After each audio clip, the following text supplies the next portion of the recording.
Okay, you guys, we're back with another podcast, another What the Pell podcast. Today, I'm here with John Rempel, who I feel like I've grown up with my whole life. Yeah. I'm gonna let him introduce himself. John, who would you say you are? Well, I am John Rempel, and my claim to fame would be I got to journey with a lot of guys like Pell over the years, guys that, ah, you know what, I'm going to say we're good at circumventing systems, but mostly out of necessity. So they kind of wormed their way into my heart, and Like a disease, a little bit, well, kind like a of. bacteria. It, yeah, but this one there's no meds for, and no, it's actually been kind of cool figuring out who I am. Like, you're asking how I would describe myself, and I was kind of expecting that you might ask that question. Hmm. And as I was doing some work at home today, I was like, how would I even do that? Because I I think I'm different people for different people. Hmm. I try to morph into kind of the need in front of me or the desire on my heart, and if I want to be a spaz or if I want to um, be somebody that maybe people can confide in. You kind of wear it differently. You kind of own it differently, set up for it differently. Hmm. So right now, I would say a mentor of Pelly's over the last years, and somebody that's really curious what the heck this guy's doing with his own Why are podcast, you in here, and eh? why am I here? Yeah, I think that's perfect. And for context, we kind of talked before this, but in the podcast, I don't have any questions that I've like pre-planned. I don't have any Good. intention that I want to get out of you. Like, hey, for business wise, I'm just looking for like a good conversation, and people to get to know you maybe in a similar way that I've gotten to know you. Hmm. Um, because I think it's really genuine and there's a lot to you that people don't always see because you play certain roles in people's lives. Hmm. For me, and even before this, we were talking like I'm actually nervous to have you That's here so weird. because in my life you've been such a huge person. Like this is for me, I'm like, am I ready to even have Oh someone like man. John and sit down and talk and have conversations like we've had in the past. But it's just such a meaningful thing to me. Like I to have you appreciate sitting that. is massive for me. You played a big role kind of in my life, and I'm selfish. And I think a lot of people, especially with someone like you, they think you played a role in just their life. And I don't know, do Oh. you ever find that? Like, Yeah, and I think partially, and you're going to be the same as a trainer, mhm, because the next person that steps through the door, you want them to feel like they're the only person that you've seen today. You want to give it yeah, your all. You want to be present, and I do try to be like that. But then there were a few guys, and it had to do with Dylan, yeah, right, and the best of his buds, and those are the guys that I really wanted to invest in. And then it turns out that a number of them, and I think I would say that you were certainly high on the list where you actually liked being invested in. You wanted questions asked. You wanted to hmm, be stretched and challenged, and so it just kind of became natural where our relationship. I mean, Janelle and I considered you our other son, and I know you've yeah, heard that before. yeah. So Which I definitely felt like too. And it was like for me, especially at that time in my life, that and maybe this has a bad connotation or bad context to it, but the attention alone, whether it was attention in a way of like, hey, dude, smarten up, or it was yeah. attention in the way of, hey, just come over and we're gonna watch a movie, or something like that. That meant, I think looking back, that meant so much to me. I don't know why. I don't know if maybe in my life I didn't feel like I was getting attention the way I needed Mm, it, whatever it was, or maybe it's just you guys were important enough that I wanted your attention, whether it mm. was you, Janelle, even your son Dylan, Anthony, or And Joanna, Joanne. yeah. There's something that meant something to me with that. So it was for me, I naturally linked on to that. uh I think without knowing it. Well, but okay, and that type of not knowing it scenario rubs off because then it's easily reciprocated Hmm. because it was unknowingly for us as well to a great extent because you just kind of fit in. I was there. Yeah, you were. Which I'm curious too. Like, and you can be honest with me. Was there times where you're like, hey, I wish he wasn't here. Whether it was me directly, or someone.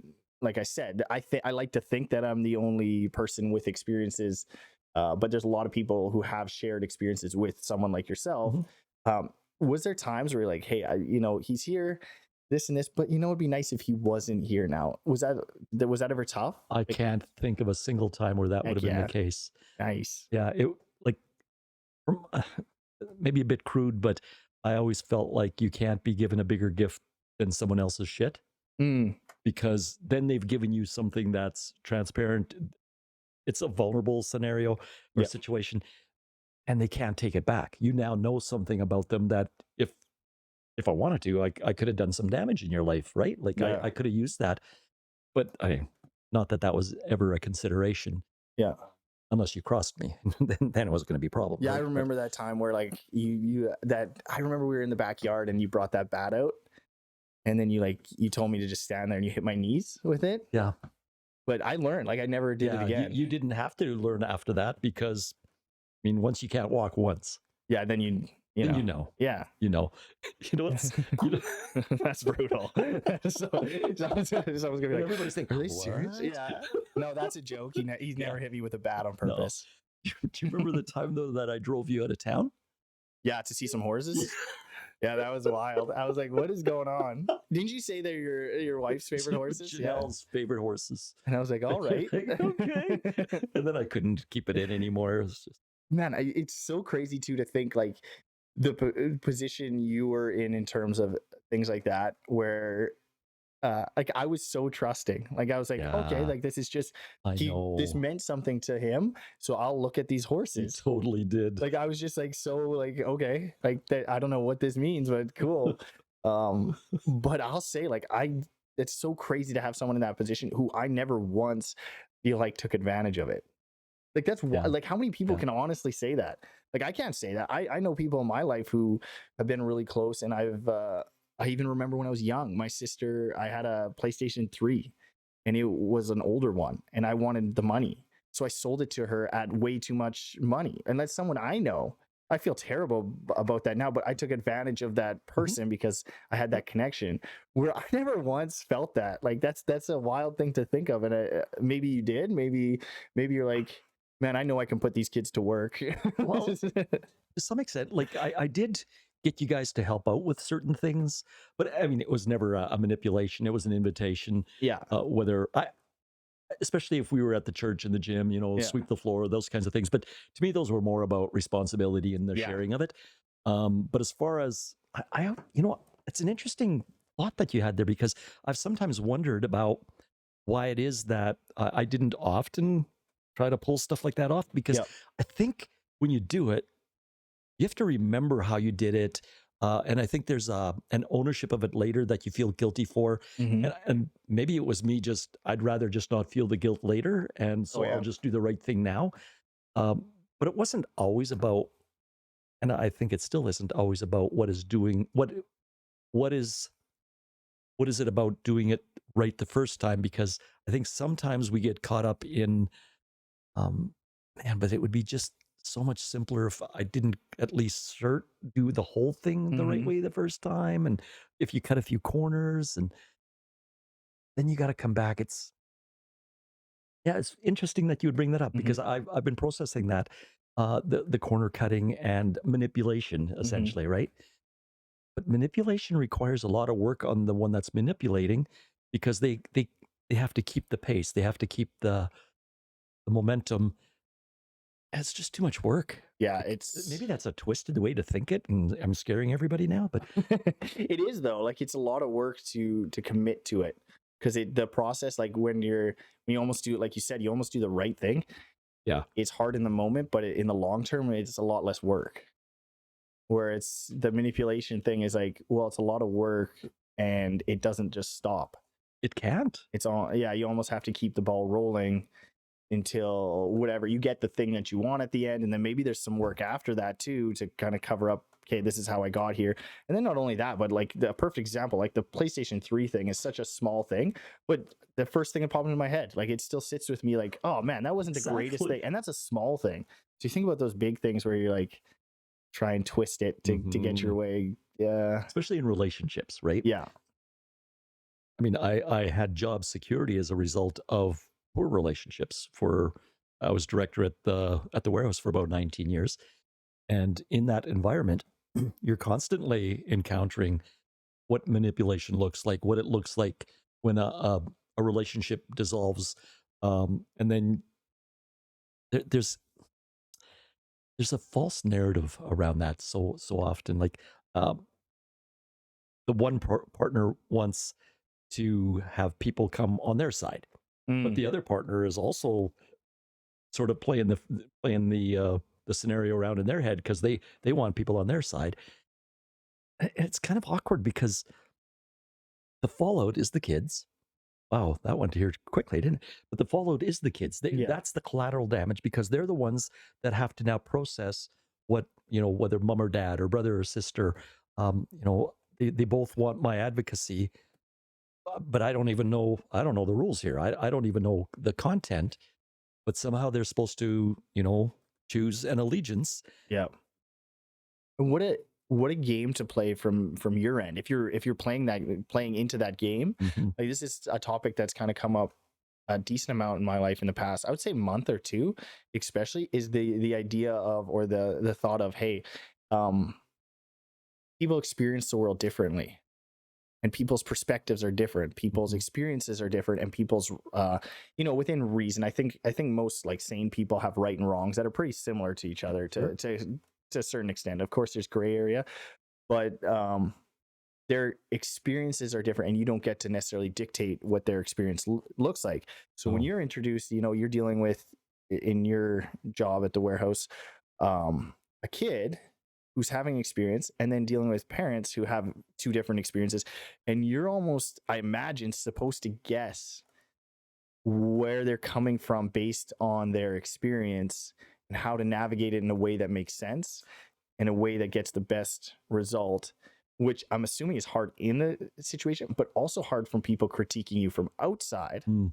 because everybody from the outside is going to have a thought on how you dealt with it too, not even understanding any of these Yeah. manipulations or experiences that are coming into play that you're trying to work with. You know, again, it's cool that you sort of shaped it in that way because when journeying with kids and they're trying to figure out, the rights and the wrongs and who did what and who didn't do what, Mhm. and you're listening to them, understanding that their filter, their reality filter is skewed to start with Yeah. because chances are, if it is a broken home, uh, they have been coached, maybe, to think a certain way, and as they're getting older, they start realizing, oh, you know what, the coaching is rather agendaized. It's one sided. It's lopsided, Mhm. and maybe there's more to the story. And then they start asking questions, especially of the staff or volunteers at the warehouse, and we can't really respond because we don't know reality, but we do quickly say, but we're journeying in your reality, even though it's damaged, it's a little broken, Yeah. but we're doing the best to help navigate. So how about we continue to navigate with you, and we'll help you to figure out you as we go along, so that at some point, whatever you feel like is broken in your whole family, maybe you don't have to own some of the things that somebody else has put on the table for you. Hmm. You get to kind of grow beyond that, and then if you get to look backwards and your mindset is a little clearer and maybe you're a bit more established, you get to look at what was sort of the collateral damage and go, mom and dad were trying. And yeah, I know they were trying. Hmm. One was blaming the other and the other's blaming the other, but they were trying and they do love, I think, for the most part, you could say that. Yeah. Um, but I'm on this side now and I've got to look at how I can navigate forward. But that usually only happens when, they're in their early 20s. That's Right. so funny you say that. Like, it's so funny. Like, I find too on these podcasts, it's like the majority of the time, and that's why I love doing this. Like, this is like one of the greatest things, because I feel like people have so much value, or so much, they connect their stories, and it connects things in my brain Hmm, for me. Their value connects things. right. And I think a lot of people don't realize how much value they have in that. Because even as you're saying that, my experience again with you, it was never pushing any direction. was never pushing any direction. I mean, I think you had a bigger role to play than simply the warehouse kind of stuff in my Yeah, life, for yourself, yeah. which plays into the role of being a man. One thing, Mhm. that was massive, and then the role of I was never told to do something. I was never directed to do this or to do that. It was, hey, what do you think? How do you think you're going to get to the result that you think is the right result in your life? Mhm. Not what feels the best, not what feels like the answer everybody wants to hear. And maybe sometimes that is the result I ended up at, Yeah. but it was how do you like it based on your life experiences and what you're feeling right now, maybe the feeling you don't want to feel. How do you get out of that? And it was that, and then I like I said, I also got the example from me. I again, especially in the last, I would say 2 years, of who do I look up to as a man in my life, and there's a few names that pop up, and one of them is yours. um Thank you. and I don't think maybe you did go out of your way to present that to me, but I think it's just something that's in your character that you think is the right thing to do when you're making these decisions. And again, I don't mean to sit here and just, I find myself doing this. I don't mean to sit here and just pump your tires in that Well, way. It just relates those experiences to me that I think now I'm only late 20s, which maybe some people think that's old. Maybe someone's younger listening to that, but I'm only late 20s, and I'm like, hey, what do I want to see in myself at 40? And it's starting to be, or 50 or 60 or 70, and it's starting to look like, well, who do I want to see in myself at those ages? right. And these names pop up, and exactly like what you're saying, it's like walking through those experiences with someone and just letting them figure out, hey, what the thing I want isn't happening right now. Right. What does that look like? Yeah. You know, I'm I want to respond to one of the things that you were commenting on. Um, I was pretty firm on myself not to answer questions directly, and instead, answering the question with a question. Mm-hmm. There were a few times where I felt like the response that you gave might not have been a healthy one, and then I would say then I would have said something like, and I found myself saying, "So, are there some other thoughts that you have, or is there?" Because I was looking like, "Oh, dang!" Like, okay, I hear what you're thinking, Yeah. but maybe there's something else that you're thinking of, Oh man. and but that's you were anywhere from what 13 to Mm-hmm. 19 when I really got to invest. Mm-hmm. And another thing that you asked about, is this just what you do with everyone? Well, no, there were. It's kind of like, and I'm not going to compare myself with Jesus here, but um, I'm probably better looking. Um, Lightning. Yeah. Yeah. So when I chose sort of the few, like Derek would have been another one. Mm-hmm. There were just a few that I felt like, no, like I invested in all the guys, of Yes. course, but 100%. there were a few that I just invested in more, and it was nothing. Sometimes it was just God saying, hey, you know what, you gotta put in some energy here, but it was also, it just kind of made sense, Mm-hmm. and partially also it was Dylan's fault, I suppose, because the guys that he was connecting with most were the ones that I was most intrigued by. And I mean, if you look at, it's kind of cool too, like you and Derek are both like beyond gym rats, Mm-hmm. and Dylan at that time just wasn't. Yeah. And later in life, I mean, look at him now. I don't know if you've seen him lately, but He's in great shape. he's in such good It's shape. unbelievable. And that's what actually motivated me to become, and so disciplined, that he didn't learn from his old man. Let me tell you that. But I think what I linked onto with Dylan, looking back and kind of seeing that now, not knowing it at the time, was his balance. Was his consistency and his balance. Was my brain and this is maybe a story that you're not going to be super proud of, but a friend of mine had a vape the other day, Okay. and it had nicotine in it, and he's like, try this, like, feel what it feels like. And he was basically trying to prove that, like, this is kind of crazy that you can use this and drive because it gives you a head rush. So he's like, just try it until you get a head rush. Mhm. So I did it, and I was like, oh, this is awesome. And then I looked at him, I told him, I'm like, this is how I know I should never get into drugs. Exactly I'm like, right. this is thanks for that experience, but I'm out. But my brain wants to go to those things, like it wants to find the ends or wants to Yeah. go to the extremes, even if they're not always the good thing. Mhm. Whereas someone like Dylan, not that Dylan is Dylan has fun or Dylan Oh, yeah. has different moods, of course, but he's very, very good at being consistent. And even with the gym, like you said, he's not walking into a restaurant with a tank top on. No. You know what I mean? Nope. He's consistent. I think that's, for me, what I linked onto a lot with him was I knew I was going to get Dylan. I knew I was going to get this person who I could trust, this person who I could, who would trust me, or at least it Yeah. felt like he would trust me and work with me. Yep. Because I know I'm not an easy person to be around. But he was easy for me to be around, and he allowed me to be difficult to be around.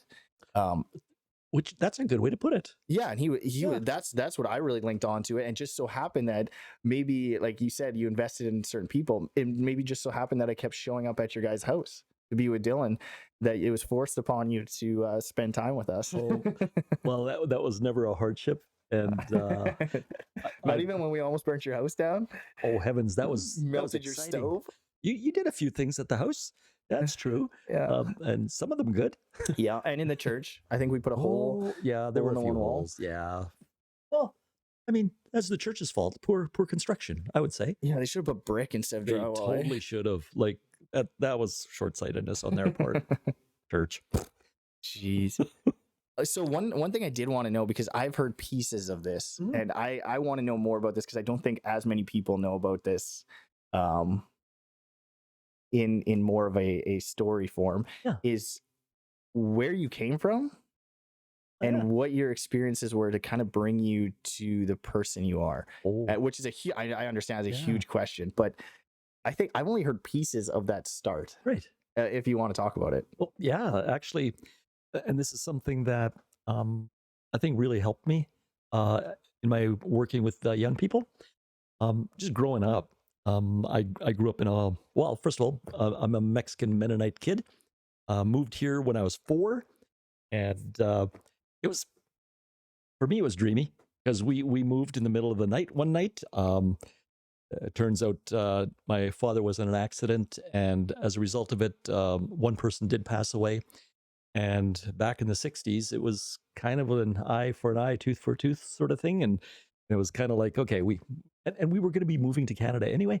And so it just got expedited because we were like, yeah, let's keep safe. And it's kind of cool too that Dad really wanted us to move. 2 reasons. One was education, and the other was just the whole concept of what church looked like. We got kind of kicked out of a couple of churches just because Dad was a little more progressive in his thinking, and you'd think, having electricity going to a chicken coop isn't progressive, but out there it was, and that was just a no-no. And You know what they say, right? what's that? The voltage depends on the sin. The more the voltage, the more the sin. You didn't know that? I didn't. Carry Oh, on. okay, well, okay, and I'm going to continue from there. Wow. That's really good. I like that. Well, then in Canada, I in a sort of a nutshell, Dad didn't really appreciate my inquisitiveness. I can be a bit of a little boy, and I like asking questions of people, and so I guess that it wasn't exactly something he enjoyed, and for some reason our relationship turned as a result of that. I think it was because of that, and became fairly abusive at times. And How old would you have been? I- probably around 6 or 7 when I started remembering that. And Oh, wow. I think he thought I would figure it out, but I just never did. Like I somehow, and even when I was in grade 2, I had a teacher, and she brought me to the front of the class, and she just said, "Hey, this is a Mexican Mennonite kid, and whatever you do to him, I will never tell the principal." I was like, "Oh, this should be interesting." Nothing happened to me. The students were fine, and I do recall thinking to myself, like, I didn't do anything to deserve that. This can't be about me. And that was grade 2. So She was basically implying, like, let's say you steal his school supplies. Let's say Yep. you beat him up, something Yep. like that. It's basically, I'm going to turn the other way. Exactly. Wow. Yeah. And how was that still around that like 6 to 7 age? Like, Oh, or what you been? yes. Well, Yeah. that's what it started when I was about 7, from her as Wow. well. And so there was this conflict in my mind going, okay, my dad, my teacher, and something's off here. I can't think anything other than God just saying, "Hey, don't take this personal. This actually isn't about you. They're broken. They have their hurt, right?" Wow. Somehow, however, a grade 2 kid can figure that out. Yeah. But I will tell you, um, years later, I was designing kitchens in Winnipeg, and this lady came in. She wanted kitchens, and all of a sudden she looked at me and she says, "Honsa," which means Little John in Low German, and I knew that was my grade 2 teacher. And it kind of freaked me out a little bit. Yeah. And she started just weeping right in front of me. And she's like, "I've waited all these years to ask your forgiveness." And Wow. it just blew me away because I forgot about it going into grade 3. I was just like, sweet, I made it. I'm good. Yeah. But she carried that. And she had no idea why she wanted to break me, but for some reason she had wanted to break me. And again, I think it might be because maybe I appear nosy or something, but man, I wanted to understand stuff. Yeah. And so asking questions and so that happened a number of times, but I got through school. High school was really tough. Okay. There I moved to another community, and in that community the grades 9, 10, 11 were really hard. I struggled a lot with getting beat up, and Mhm. the Mexican Mennonite thing just wasn't a favorable thing to be in. Yeah. And John, I'll just get you to pull the mic oh just yeah, a little bit more this direction. That direction, sorry. oh, Sorry. that Yeah, and then bring it a little bit closer to you. There we go. cool. Perfect. So I had a couple of experiences. One was still so surreal, but in school, I loved sports. And so I hung out in the gym. And this one time I was on a high jumping mat, Okay. and that was just my just edge here for a bit. And next thing I knew, the high jumping mat had folded over and I was being sandwiched in the thing. And I didn't really understand what was going on until I kind of came to the mats open and they had a bunch of people around me. And apparently there were some guys that had come in and gonna do some business and they wanted to harm me or whatever. And I'd actually shared this. I was up at Cornerstone Church, Crystal City, and Peter Redekop was the pastor at the time, and he says, "Oh, do you want to know why they stopped folding over the mat?" And I said, "Yeah. Well, a few of us in grade 12, we were upstairs, and we were looking into the gym, and we saw what was going on. We started hammering on the window, and we came downstairs, and they let go." And he says, "I think you would have died." Wow.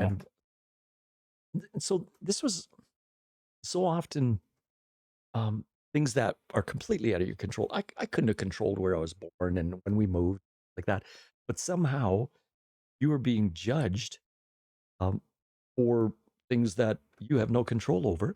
Yeah. Again, it was a case of like, this can't be personal. Like I've done nothing to you, right? And just moving forward from there, it was just kind of you you're encountering these surreal experiences. You're encountering what other kids do experience, Yeah. but they don't have the luxury maybe of having big family around them saying, "Hey, no, you're good. It's all right. I don't know what's going on with that, or I don't know what's this." Hmm. They're kind of flying solo and what the youth center when you're journeying with kids and you get to see what they're in the middle of, and you're like, you're so much stronger than what you know just based on what you've told me. And I think even there, it's not always maybe complete truth that they're telling me, but it's the truth that they believe. Yeah, That's perception, and perception is real for them. and I think too, you can actually move that back just a little. Yeah. Yeah, sorry, I keep messing with it. I just don't want people to miss what you're saying. That's the only thing. And then, yeah, there you go. That's Okay. perfect. I think from experience, like just hearing kids and like myself, it's like sometimes the feeling of I have to tell this story in a way I think this person's gonna finally listen to me Mm. because I haven't felt that Hmm. way before. That's true. That's a Like good point. like it's like tell that and did you feel that from your perspective in those situations, like growing up, or what? How did you like? Did you have someone? Like, what did you? Oh yeah. What kept you moving? You Like know what? that's I really did. My siblings, well, although I think a number of them wouldn't have been aware, and I really didn't bring it up much. I didn't say much because I just wanted it to go away, yeah. right? And I just felt like if I said something, maybe it would get worse. Mm, And just so, like at the end of the story, like when I was in my 40s, Dad and I definitely resolved things, and he actually didn't recall, like I would say, probably almost any of the things that happened. And but then I would talk to him, and he brought up a bunch of stuff that he remembered growing up, and I was like, oh, his is. I mean, if you're comparing notes, I'd rather have my life than his life. yeah. But it turns out my dad was an inquisitive one. He was, and it makes sense. I mean, if we moved because of education, and we moved because he thought church could be different, there's a reason for it. Yeah, and it's yeah, maybe in like based on his experiences, maybe the things that you experienced that really kind of hurt you or you felt damaged by, or maybe shaped parts of your life that you weren't super pumped about. He's like, well, it was better than what I had. So what do you like? What are I you? didn't think anything of it at the Yep, time yep. because at least I was giving you something more than what I had. Mhm. I always knew he loved me. Yeah. That was never an issue. And um, it's also interesting how I'm actually thinking of writing a book, and Oh, and you should. it's about parallels, because what I've found is when you're certain ages, the story would read like this. But now, because your siblings remember things and you go back to them and say, "Hey, do you remember this?" Even going from Mexico to Canada, I had a certain image of what that looked like. Mhm. Now I talk to my older siblings, say, "Oh, no, it didn't happen like that. It happened like this." Yeah. Like, "Oh." Uh, But once it's become truth in your mind, it's kind of like when I tell people when I became a Christian, yeah. later on in life I was like, "I think I was a Christian before that. I just wasn't aware in the same way." But this situation for a while just seemed like a better story. And people are always looking for a salvation Yeah. story. So, well, maybe I'll just tell that story until it just gets under your skin and you go, "Oh, but I don't think that's right." And then you self-investigate and you Yeah. go, "No, that's not cool. I can't do that." Which is interesting too, because based on your experiences, it would make sense to me. Just like the kids who come to you who they have to give you this story so you'll Uh, listen. They that's they a might feel like you will. I'm sure there's a part of you, I'm just gonna guess, and maybe you can correct me Mhm. because it's your experience, but it's like, hey, I have to have some sort of this because otherwise, like my worth, it's not gonna be worth anything. That's right. Where meanwhile, you just told this whole story that's harder than a lot of people's lives, impactful to like a lot of people, or puts things in perspective. I mean, for me, it does. Yeah. Um, it's like that's plenty, and so I can That's the only imagine point. you're real, Exactly. to yeah, that. So what, like, so you're in this experience. Are you in Manitoba then at this Yes. time? Yeah. So you're living in Manitoba. Gretna, Manitoba. Beautiful Yeah. Gretna. I haven't been there for a long time. Yeah. So what kind of got you like through, like, now you're like towards the end of high school? High school, I imagine you're saying, was not the greatest. No, we had moved from Gretna to Winkler at the time. Okay. And what got me through was sports. Oh yeah. I loved What sports? sports. My bigger ones were soccer and badminton. Those were my two favorites. But I played anything that had a ball or a bird or could Mhm. make you run, because it just kept me moving, kept me active. Found out I was pretty decent at some of them. So Yeah. um, Yeah, you're gonna. I know. I just know from soccer, you're just yeah. unbelievable at soccer. At least to me, you were. Well, I don't you know, know if. and there's another thing. I had an opportunity for a scholarship to play soccer in New York. And I went to my coach and I was like, "Hey, here's the scoop. This is what happened. What do you think?" And I was so glad. He says, you know what, John? They give a scholarship. At that time, they were giving scholarships a little bit more liberally. Okay. And he says, I don't see you having the talent for that." And I was like, "Yeah, I don't think I do either." it was exactly when Pele, interesting, was playing for the New York Cosmos. Okay. And so that was part of the draw because I was like, oh, maybe I get to see him, right? Yeah. But it was so good for the coach to be honest with me and Yeah. say, because I also felt like I wasn't at that caliber. Yeah. I was good, but when you're a decent player in a poor zone of soccer at that time, um, you better recognize where you are because um, The levels change, eh? it sure does. Yeah. And a lot of the guys that were playing soccer at that time were really conditioning for hockey. It wasn't that they were great at soccer; they just used it as a conditioning Stay in tool. shape. And I get that. Yeah. But still, sports were what helped me, and drama. Like in grade 12, I was in a musical and in a drama. Never thought I would do that, but that was because of my grade 12 English teacher, David Winters. Phenomenal. I think he saved me in a sense.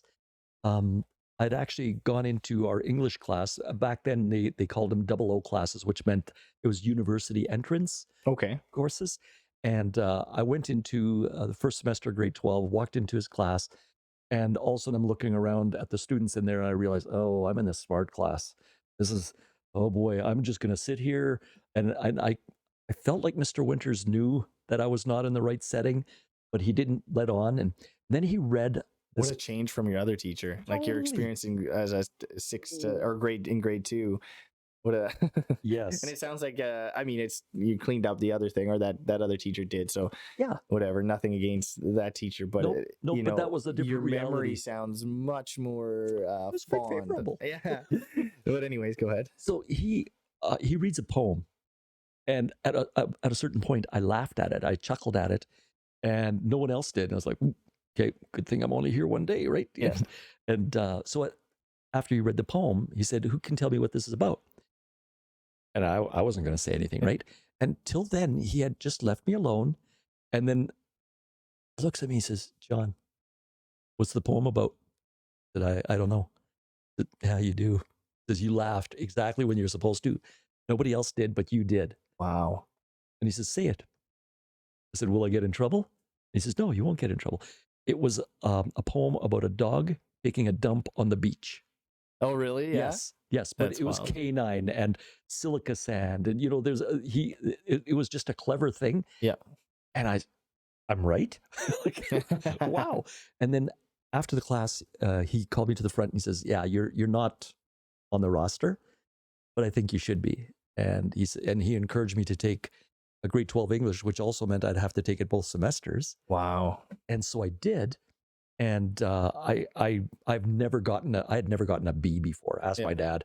You'll have to go to heaven to ask him, but I dare you. Well, I'm planning on making a trip. No, Yeah, that's terrible. No, that's fine. But as a result of him, everything turned around. There was a difference in my confidence. There was just this sense of, hey, I have value.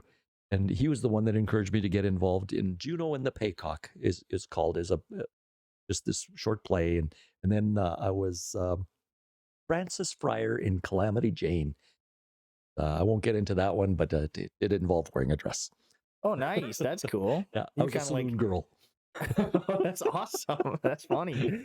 Man, that's crazy. Like, first of all, I want to touch on the fact, like, the irony of that you didn't get to go see Pele in New York, but just because you didn't do that came full circle and you got the next best thing, Yeah. man. And a dog named Pelly. Yeah, you got a guy in a gym that shop place Way that makes you better. be on a podcast. Way Yeah. better. It's way better than the best soccer player who ever lived. I would rather be here.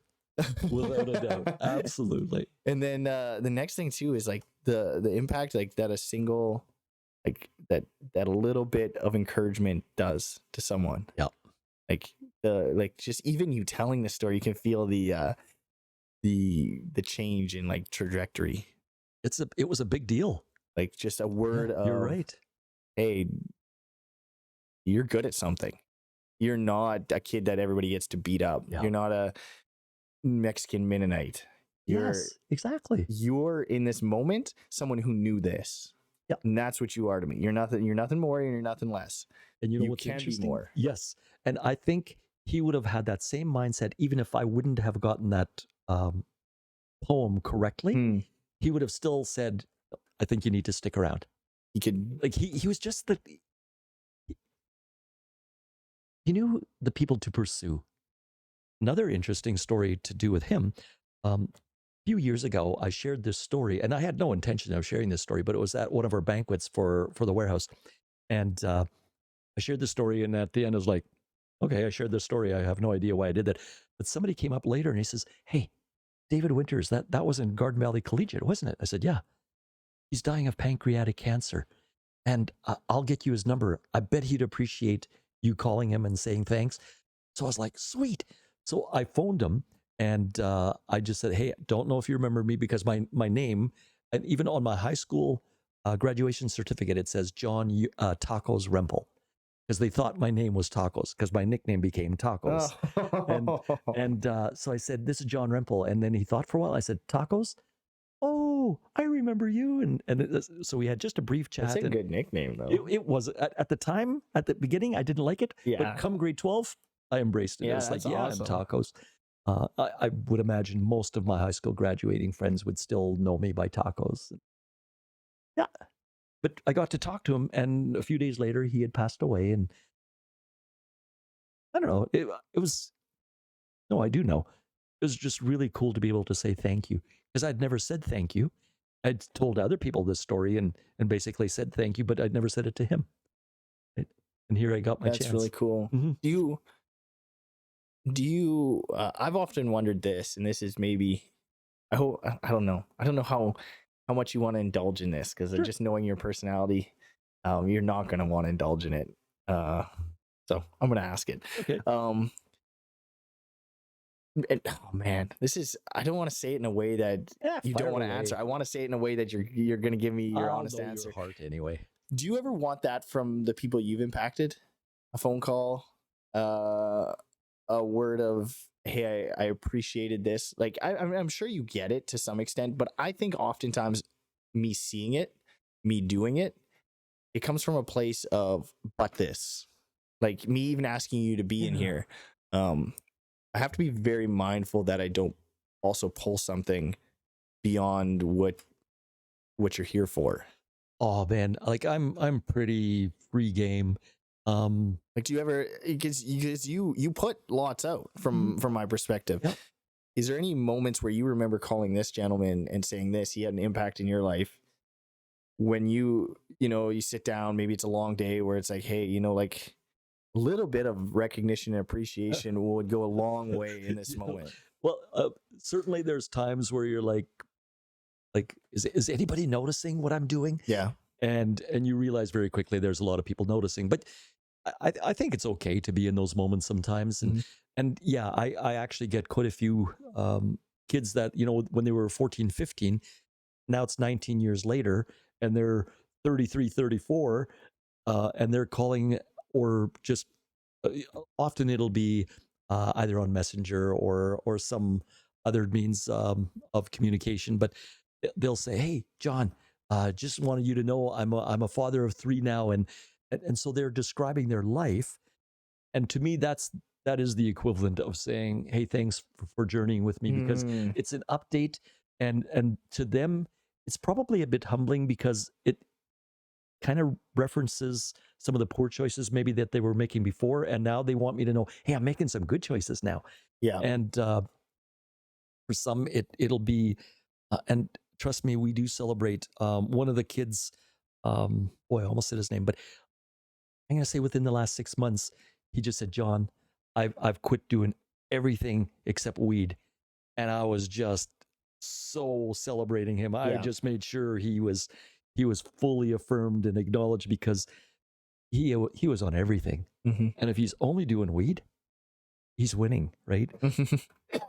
And I wondered if he was feeling a little bit like I was going to fire, like, so when are you going to stop weed? Yeah. Right. That's, if you know the person and you understand a little bit, because I can't relate, but you understand a little bit how hard that must have been. What a journey. And then they're celebrating that, and they want me to celebrate with them. That you couldn't ask for a bigger thank you. But yeah, I mean, I think all of us want some recognition, right? And Yeah. um, my daughter once asked if, if I ever did anything, altruistically, and like, nah, I That's wow, that's a great question. I That's see, love it. that's a good way to put exactly Yeah, what I was trying to say. That's yeah. excellent. What was And my answer was no. Like, there's always a part of me. Oh man, I was at a baptism. This is a great example.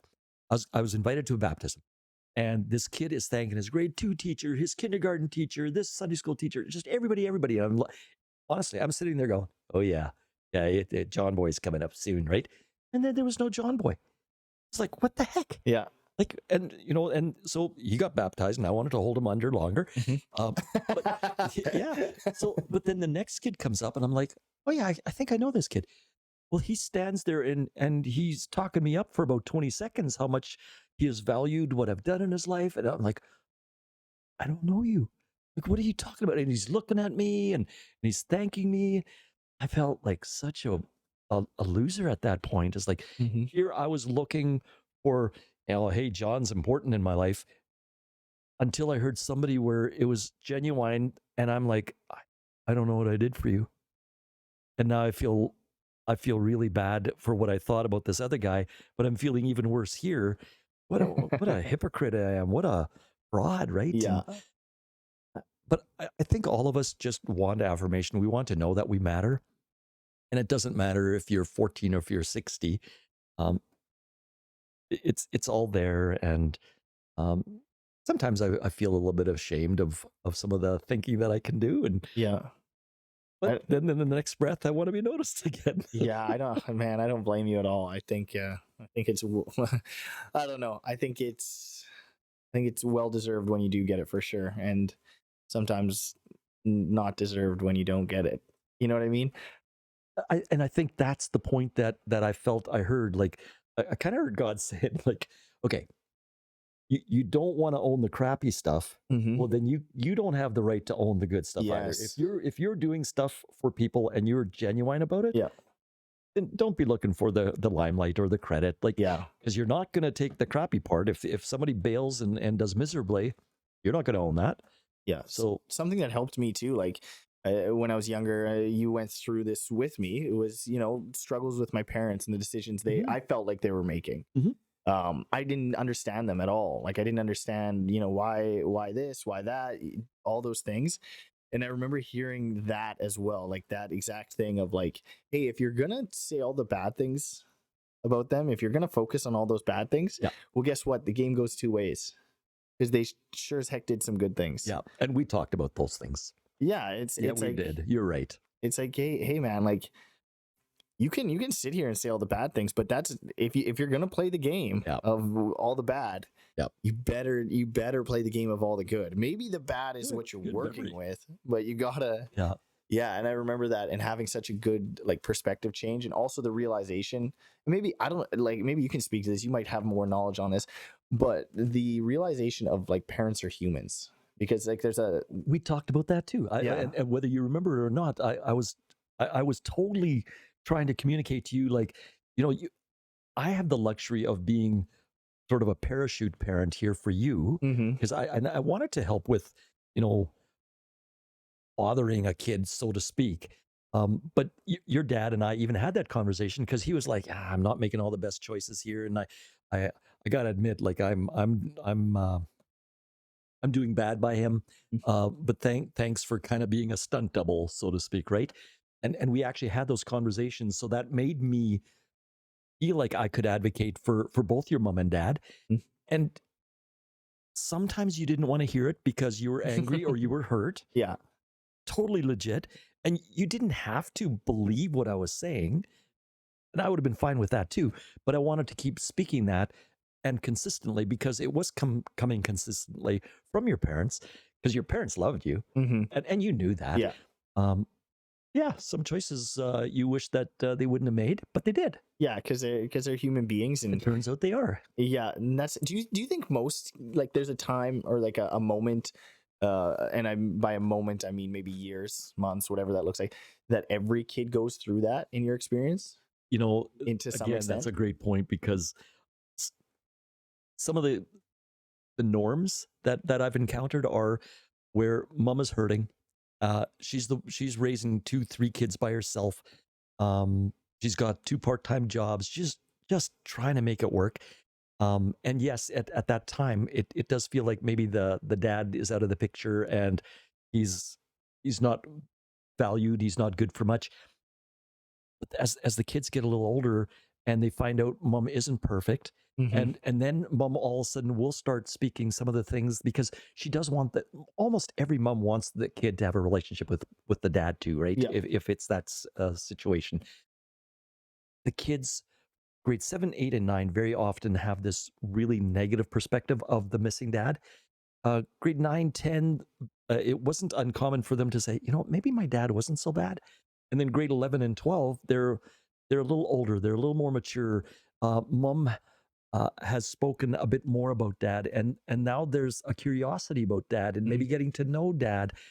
And I think what has happened is that the kids earlier in life feel like mom was trash talking dad, but really she was just trash talking life. It's hard being on your own. It's hard raising a few kids by yourself, and You want to protect, I'm sure, at some you extent do want to too. protect. Like, Yes, which is I think in a way a benefit for in my situation too was like uh and maybe it could have been done differently, but like just hey, when when you can differentiate, like hey, I'm not, I don't want to let you get taken advantage of and hurt right. again because you did in this situation. So I gotta reserve those things until I feel like you're ready. When I don't like to make that judgment call is wild as a That's such mom a or a good point, a Polly. parent. Like, but it's like, hey, you got to be mature enough that if you're gonna reinvest in this, that you're smart enough Yeah, at some point, or somewhat smart enough to either recognize this isn't good for you still right. or whatever. Which I could see, like as that matures, that gets you get naturally better at that. That's actually a great way to unpack it. That's actually really well put because that is what happened. And as the kids got a little older, they could handle a little bit more of what really happened. Hmm. And until that point, sometimes I think it was a case of they just wanted a dad so badly because they saw some other kids maybe having a dad, Mm. or if it was the flipped where it was a dad that was raising the kids, they wanted the mom. And as they got older, they were realizing, oh, the parent was really just trying to do the best that they could, and they were navigating life. And it wasn't often. It's not even that the one parent is trash talking the other parent that's absent. Hmm. They just don't know what they can say, Yeah. right? They don't know what they could communicate because, man, when you're right, when you're 4, 5, 6, you're not going to say adult things to a 4, 5, 6 year old. Yeah. They're just not ready to receive it, or how would they even Even interpret it? yeah, even like a kid that's between 13 and 16 with all the Yeah. shit they got going on in those ages, like Yeah. it's yeah, that's That would be you. yeah, yeah, Right. that's exactly. And I Yeah. remember my biggest thing like being maybe bitter about or being like towards um I would say my dad would be felt like I was set up to look stupid. You know what I mean? Like when I was Yeah. around other guys and their parents, go grab this wrench, go Mhm. grab this thing, Mm. go do this, and I didn't know what that meant. So in those situations, I would try and be quiet. I would try and guess, or I try. But a lot of times, it was like, "What? You don't know what that is. You don't know how to Right. do that. You don't know like what do you mean?" So in my head, I was really like upset that I was set up to be dumb. That's what I felt like.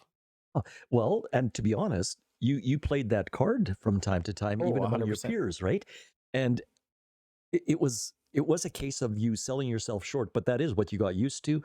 And it does create some humor, but it also creates some space. It gives you some immediate grace because if you do screw up, they go, "Oh, it's only Pelly anyway." And And it also allows me to make people, for me at least, make people in the room feel okay. Like they yep, know, okay, I'm just silly, I'm just yep, dumb, I'm a goofball, this and this and hmm, this. I'm not supposed to know this. You guys are good. You guys are smart. yep, You guys are okay. And as long as they're laughing, they're whatever, I can be dumb. But at the same time, I think you've seen it too, when it was pushed to a certain spot, the reaction wasn't overdoing the other way too, of right. like an overreaction of hey, I'm not dumb, I'm this, do you know who I am, kind of thing. Like not that I'm anybody, but don't make me feel this way. When it was such a, maybe it would be a minor, like, hey, that's not my intent here at all. Like, what are you Right. freaking out about? Which is, that's so interesting how that that dynamic. And I like a lot. I'm curious, even having this conversation 10 years from now, the perspective change again, It does. because it took so long to get to Yes. here. Oh man, I can hardly wait. Well, I mean, I can, but I can hardly wait till your age group of all those guys is going to be Mm. around 40, because there's stuff at 40 that you go, and I thought I knew stuff, right? And you do know stuff now, and I don't want people to sort of fall short on that. Like, what you know now is what you know now. We mature, we grow. Yeah. And at 40, you're just going to know stuff different. It's kind of like what I was talking about with my story of my own life. I talk to my siblings now and go, "Oh, John, you're the image that you have of your own life. It's a little skewed at times. Yeah. Here's some corrections." Yeah. You made, maybe you dramatized it, or you took Yeah. your emotions and enhanced them in that Yep. situation into something that, would you even say, I'm not going to speak for you, but would you even say that sometimes it's like, okay, I'm going to dramatize this to make myself justified in my, whatever your response was Well, at that time? certainly that's part of it. Yeah. But I think, like, have you ever done a disc assessment? Mm. Okay, it's an acronym. Each letter stands for something. D is dominant, I is influencer, S is servant, and C is caution, or something like that. Um, I'm I did that assessment about 3 years ago, and I was an ISD, which basically means I'm an influencer. I like to influence, but I love to serve. And the D, uh, often the domineering part can come across when you are in a corner. Like, Mm. then your back goes up and you come out fighting, right? Um, in my new role with Youth for Christ, I redid the test, and I'm only an I. That's it. And an I is an influencer, and when you're just an I, you have to be extra careful, Mm. because the embellishments can flow, because you see that you have an audience, and you're like, careful with the words, John. Like, it's good to be an influencer, but you don't want to. And it's not like, I'm not talking influencer, a social media Yeah. sort of fame. This is, I do want to influence people, and I want to influence them positively. I want to be affirming, but I also want to challenge. I don't want to just have my cheerleading outfit on and then drop out of sight and give you 5 minutes of fluff and then bail. Yeah. Um, I, Because that position is, I mean, 3 steps away from a cult leader kind of thing. oh, If totally. it's doubled down on. Yes. And what you were saying about, hey, John, I pretty much would have done anything back, um, because you just trusted me. Back in, I was coaching the high school soccer team one year, and I was, which was grades 9 through 12. At the same time, I was coaching a grades 5 and 6 girls soccer team. And I forgot that I had overlapped the practices. Mm. But instead of owning up, I improvised, and I pretended that I had planned this. So the grade 5 and 6 girls are having their soccer practice from, let's say, 6 to 6:30. Well, at 6:30, all the guys showing up, and I was like, uh-oh, messed up. Oh, I know what I can do. And so what I did was, and it worked out really well, thank goodness. But I said, okay, guys, the second half of the practice, I want you to run the practice of the grades 5 and 6 girls. Let's see what you've learned. Yeah. All the parents thought this was the best, like, good plan, John, right? And the girls loved it. And I did own up, and I said, I totally double booked, and this was not planned. And because I had to own up, because Yeah. if it goes great, now they're going to expect me to do this all the time. And I really didn't want that setup. Yeah. And so the girls leave, and then I had just the grades 9 through 12 guys there. And I was like, guys, did you see how that went? Yeah, that was fantastic. That was great. I said, I want you to know you were just riding my reputation. Because if any of you would have done something inappropriate, that would have been on me. And all those girls and all those parents trusted you because they trusted me. Yeah. So you need to understand, like, this was a very interesting transaction that just happened here, because part of my credibility now goes on to you guys. Yeah. And I hadn't thought of it until the girls left, and I was like, "Ooh, that could have not gone well." And not that there was any. I didn't feel there was any risk or anything, but what if one of them got hurt? One of the guy, I mean, they're guys. You're gonna kick the ball hard and hit. Especially in that age. Like, Yes, exactly. They're yeah. yeah. So I'm not even sure what took me to this place. I think it was just Oh, the influencer yeah, part. like just having influence and Yeah. like understanding, hey, there's a balance to be like you said, like you just gotta check your checks and balances You do. to make sure it's not going somewhere else, because it always ends. How does it always end again? Like when it's not checked? What is it? It's boy. always like a sex cult. It's bad. Yeah. Right? Like Yeah. it's a setup for not good. Yeah, and I think at its very best, it's the complete opposite. Yeah. But everything's got Yeah. its very best and its very worst. And the way that you set it up, especially if you are trying to manipulate a situation, Yeah. And you luck out and it ends well, good. But if it doesn't end well, you're the one that has to pay. Yeah, yeah, like you said, It's coming back.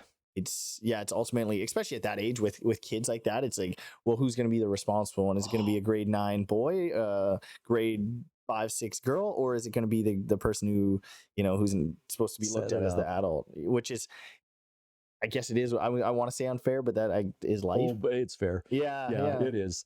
Like my worst fear at that point was a couple of the guys are going to say, "Hey, why don't you go in net and we'll take some penalty kicks on you and Yeah. then smash him in the face or break an arm." It's like, oh, that could have been bad. Yeah. That's so. What brought you from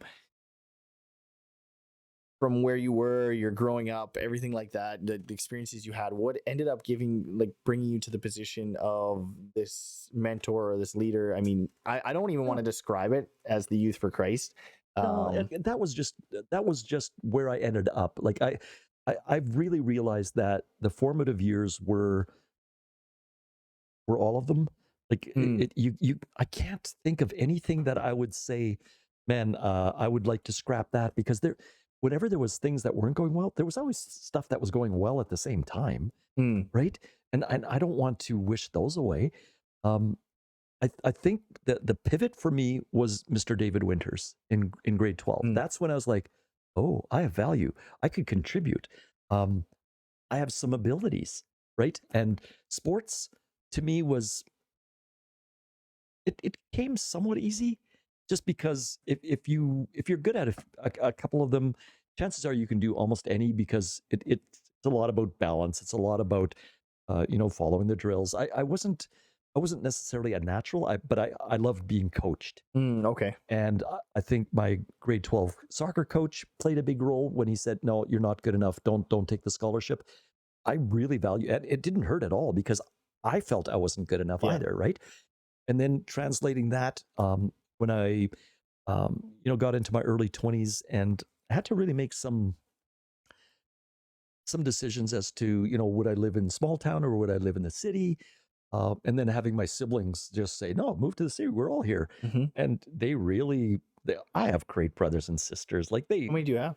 I have 87 brothers and sisters. I've got, it seems like it. There's 9 of us. I've got 6 sisters and 2 brothers. But I do, my dad told me, and I do believe him, between the Phrases and Rempels, when they were all alive, there were 204 first cousins. I don't know how that's possible, but both families were huge families, and then they had huge families. But that wasn't who I relied on. It was my siblings, and we were pretty tight, and they were always big fans of us, right? Yeah. And so that made a difference. And then I think just being in design work, like I did kitchen design for 17 years. Okay. That's a confidence boost, because you're spending other people's money, and it's a lot of it, because you're designing stuff that they have to pay for. How'd you get into kitchen design? That was actually a transition. I was selling medical supplies, Okay. and I was, yeah, that's another long story. Well, it was a time when I had to make some decisions whether I wanted to sell product to Well, and this part, I'm going to just tell you, you'll probably want to edit this out. But Okay. uh, uh, I'm just gonna summarize that just in case yeah, we do cut it out. okay. Just in case all of a sudden it just cuts to this part.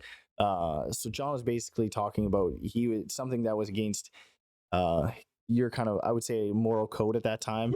Yeah. You're being challenged by it, and basically you weren't willing to give up your moral code, and the person who was challenging that also agreed that you shouldn't, which ended up being a transition into a Oh, different job. very well done. Yeah, Yes, would that yes, that's summarize it? bang on. Okay, Well done. I just wanted to add that in there just in case if all of a sudden we cut that part out, Yeah, that people kind of got the summary of exactly what you're talking about that's cool. I without like that. necessarily specific details. So then you can.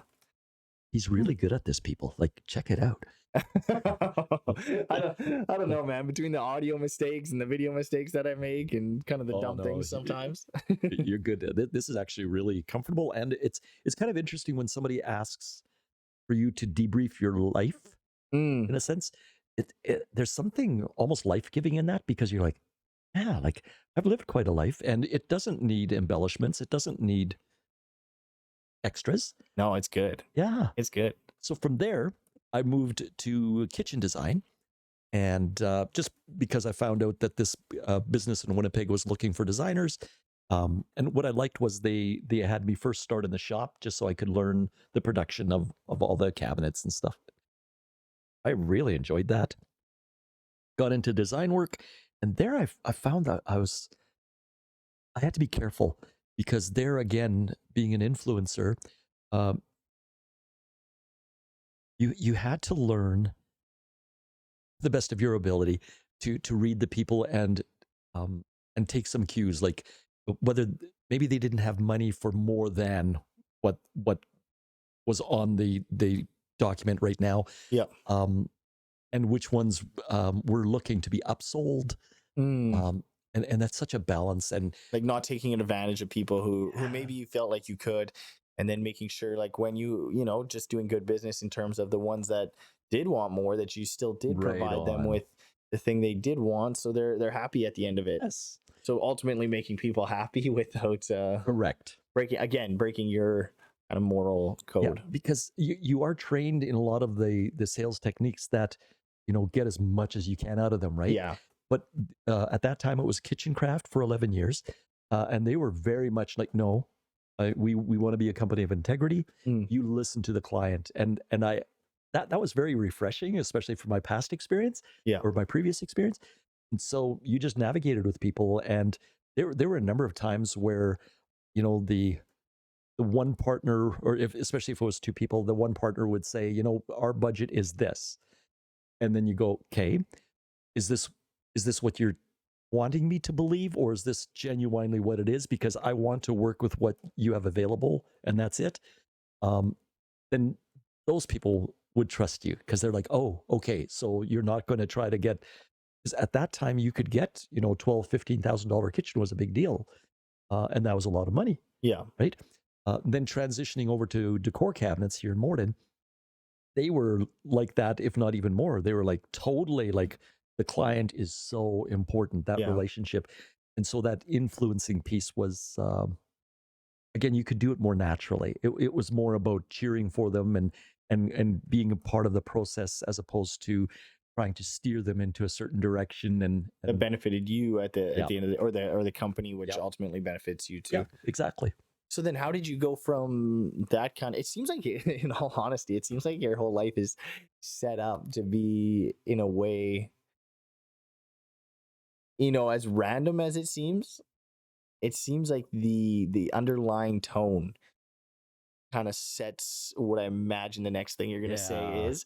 Like, how did you end up Amen. going from that, which sounds pretty awesome, It which was. sounds like, the typical person's whole thing, which is inspiring for me because, um, yeah, I don't want to talk about me.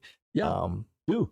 but it's inspiring. Maybe after you finish, keep going, I'll, describe my perspective there, but inspiring in the way of like opportunities, discouraging moments, Mhm. these different things, but always an underlying tone of certain elements that make up your Yeah. character, or are making up your character. How did you transition from doing this cabinet thing to working with youth? Well, it was actually a beautiful thing. My boss's boss calls me to his office one day, and this is Larry Dick at Decor Cabinets, by the way, and he closes the door, and I'm like, oh, what did I do? Like, honestly, I was like, I got called into the principal's office. Yeah. And then next thing I know, he's smiling right in front of me, and he's like chit chatting. It's like, oh, this is going to be different than I thought. Mhm. I didn't do something wrong, right? And then he says, hey, John, He tells all the other salespeople to that whatever they do to you, it's okay. It's full circle. So, full no. circle, Yeah. full circle. I had to stand in the corner. No, I'm just kidding. Wait, sorry, what did he say? No worries. So he says, hey, there's a position at Youth for Christ that opened up, has been open for a little bit, and their board of directors has asked permission from me if they could talk to you about that. And I was like, Youth for what? And it was Youth for Christ. I had no idea who that was. Yeah. And he says, where do you live? I told him where I lived. He says, you walk by there every single day when you go to work. I said, is that youth center place and that Yeah. just opened up? And he says, yeah. Oh, I said, no, I had no idea what that was. What's it about? And so he described a little bit. And then I was like, why would you think of me? Mhm. And he just described, well, you've been working with the boys at the church, and that's going really well. And he says, like not all of those boys go to church. I said, well, yeah, that's kind of what I like about it. Like it's a whole whack of guys. Like Yeah. there were like 20 some of the first group, and then again this group, right? And like, oh, I'd never thought of that. And he says, well, maybe go home, pray about it, see what Janelle thinks. So I went home, and Janelle and I talked about it, and both of us were like, no, not feeling any call. So I went back, and he says, oh, okay, well, just thought I'd wanted to at least honor them with their request. And then a half year goes by, and this is back when Video Stop was still a thing. And I remember going to Video Stop, and a couple of people stopped me just before going into the store and says, hey, have you ever thought of working at Youth for Christ? Like, oh, that was random. And then the next day, 2 or 3 other people asked me as well. So it ended up being about 5 people. I came home and I talked to Janelle a little bit about it. And she's like, yeah, I think you're supposed to say yes. I've been kind of thinking this was supposed to happen, but it's not my preferred job for you, kind of thing. And like, oh. In the meantime, I had a job offer because I was thinking it was time for a career change anyway. And I had a job offer for somebody that was going to be moving us to the West Coast onto the island. And so he's calling me saying, so are we set? Are we set? Like, are you going to say yes? And I said, well, I'll let you know on Saturday. And so on that Saturday, I was choosing, like, the one was like a promise of big money, Yeah. supposedly. And then the other one was a promise of you have to raise all your own money. Right? Yeah. And so I hadn't said yes yet to Youth for Christ, but I knew I needed to say no to to my other offer.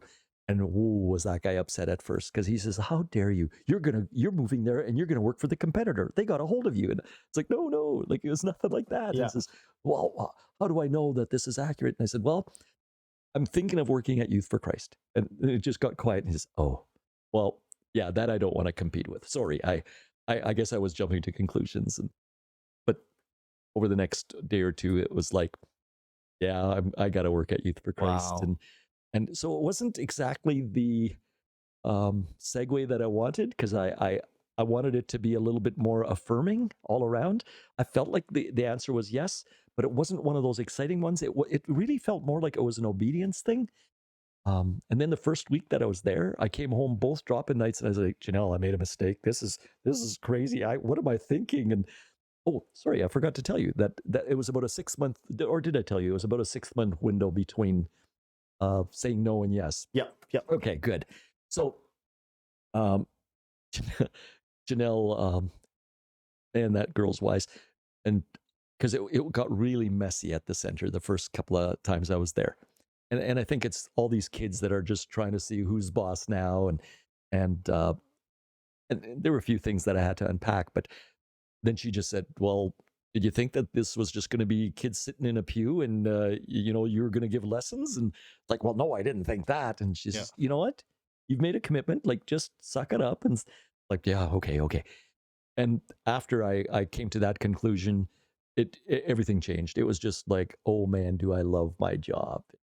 These kids are messed up. And I had no idea in dinky Morden, Manitoba, there were so many kids that were struggling so deeply. And Did you did you think you would end up playing the role you ended up playing? no, no, I honestly, and I even It's told, probably the best person. Isn't the best person for the job usually the person who doesn't want the oh job? man, if I would have known what I was in for, I would have said no. I would have run, Yeah. but I didn't have that luxury, right? And you're right. Wow.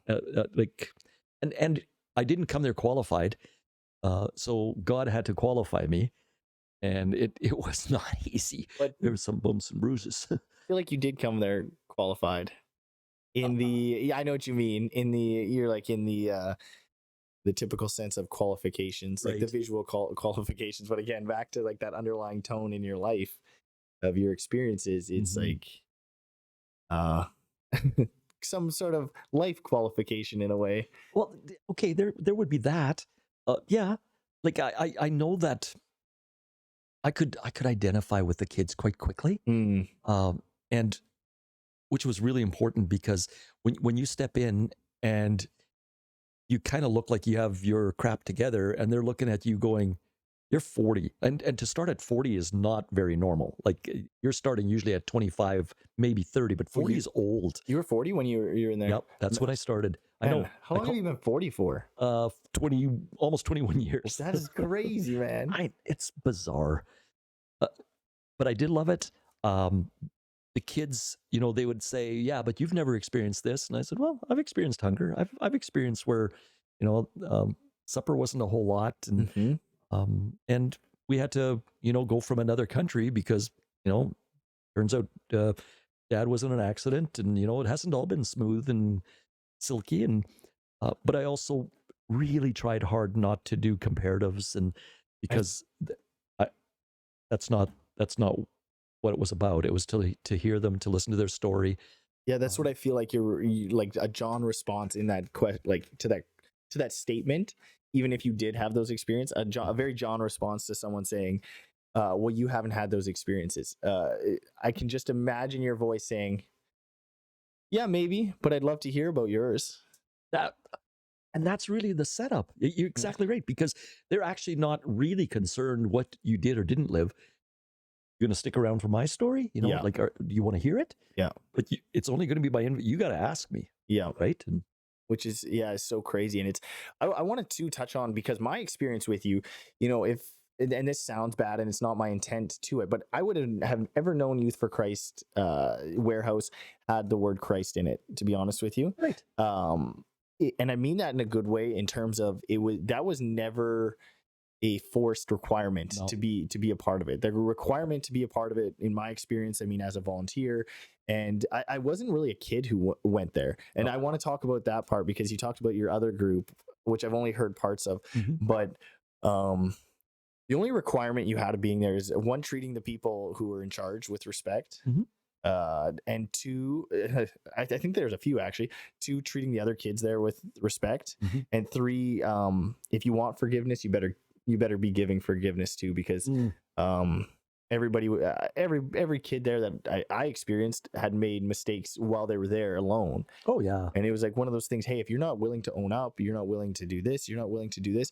It's going to be very tough for us to move forward with you and to build a relationship with you. It's not that we don't want you here, but there is this requirement of you made a mistake. Whoever you hurt in this mistake, they're going to make a mistake. If you Mhm. if you can't forgive them, or if you've been hurt in this, it's going to be very hard for them to forgive you as well. It's true. Which those requirements I always remember standing out. Where again, it was never um the typical like the relationship with you and the group of guys we had, which was I think outside of the warehouse for the most part, Oh yeah, inside, but an outside thing. it It was wasn't. outside. It was the Christ part wasn't a requirement. No, It was living like it, or maybe Mhm. was a requirement, but not necessarily saying, "Hey, I'm this kid and this is I know what you expect from me and I'm going to be always that thing. It's kind of curious the way that you're saying it, because what I was picturing was what YFC is not about is notching the belt, Yeah. right? Because Well, that's something that I was taught very early was, you know what, we are Youth for Christ. It's in the name. So you don't need to be pacing people. Like, they understand who you are. So let that be understood. Now go have a relationship. Just make sure that you're hearing the kid. Like, it's and it's ruined for me. It's ruined the classic youth thing for me, even as an adult seeing it, because and I'm sure you have seen it too, which it works for a lot of kids, like it does work, but you also see kids in that environment who don't necessarily fit in the typical, youth group, church group kind of thing, and you also absolutely. see kids who don't fit in, who are trying to fit into it, who Right. think that they should fit into Hmm. it.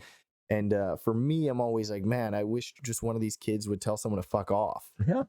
because Yeah. at Well, least I they know, said that to me once or twice. yeah, which is real, and it's like at least I know where you stand, and Yeah. I can build a relationship from there, as long as you're willing to move from you telling me to fuck off, Totally. um, which in my head is better than being like, okay, yeah, I'm fine, I'm good, yep, Oh yeah, I'll be there next no! week. Please tell me. Like,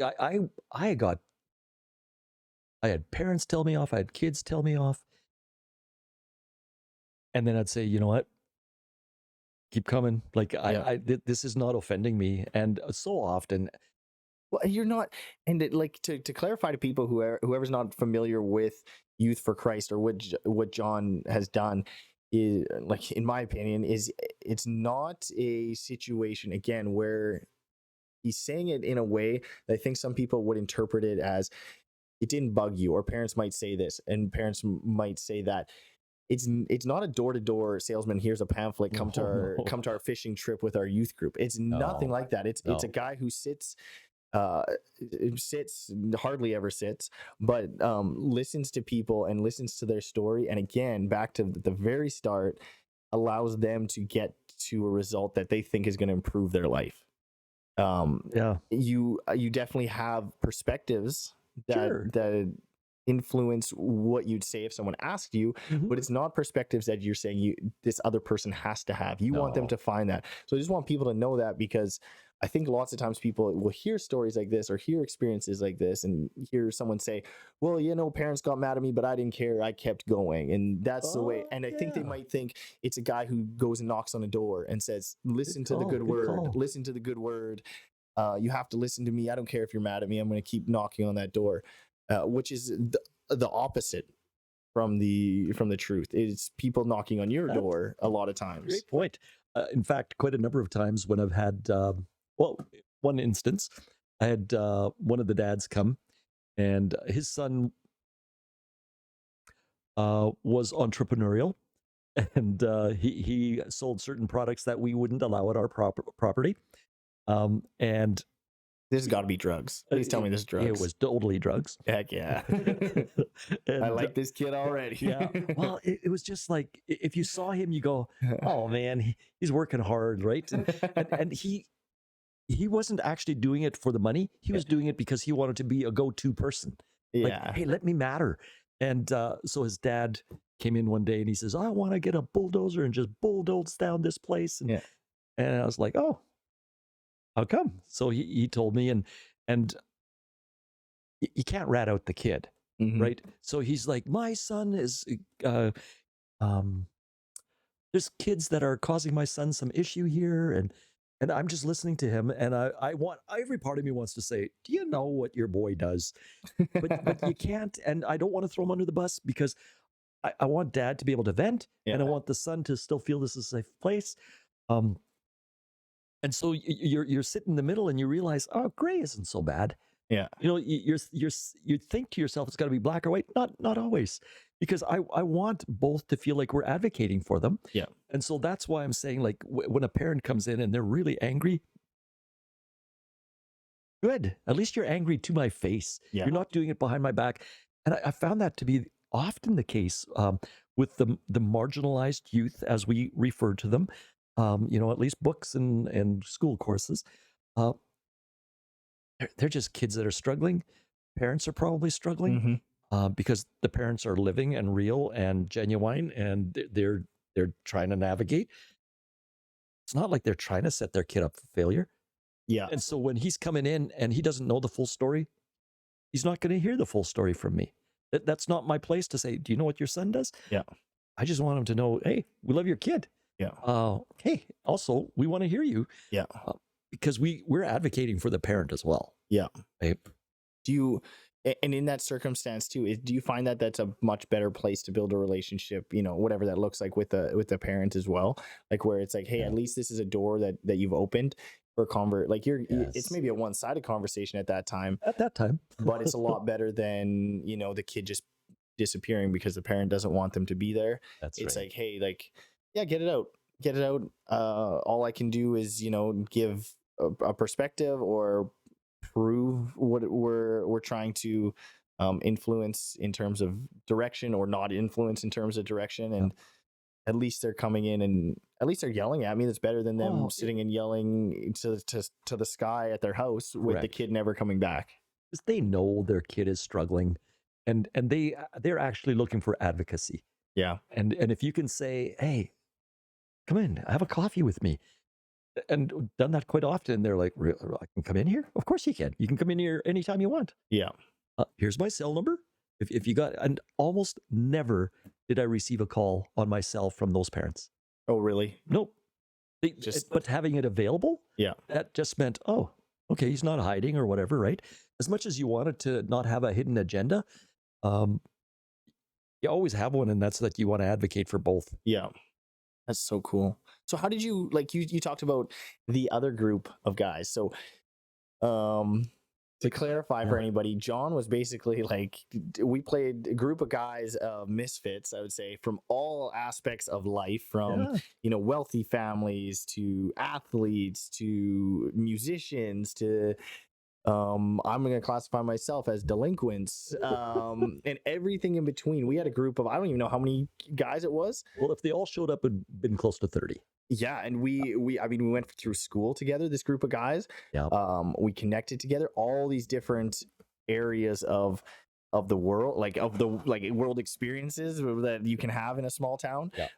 And he kind of just brought us together once a week to play floor hockey, and then to watch around the holidays when we had time off school to watch movie series, such as Rambo and Oh, Lord of those the are Rings. great. Right through the night. Which that's my experience. That's my biggest experience with you, was that relationship and the relationship with those guys too, because that carried on. One, it carries on past high school, and two, it Brilliant. carried it through high school, where there was a certain expectation of how you act, which it's something I get to brag about all the time to people.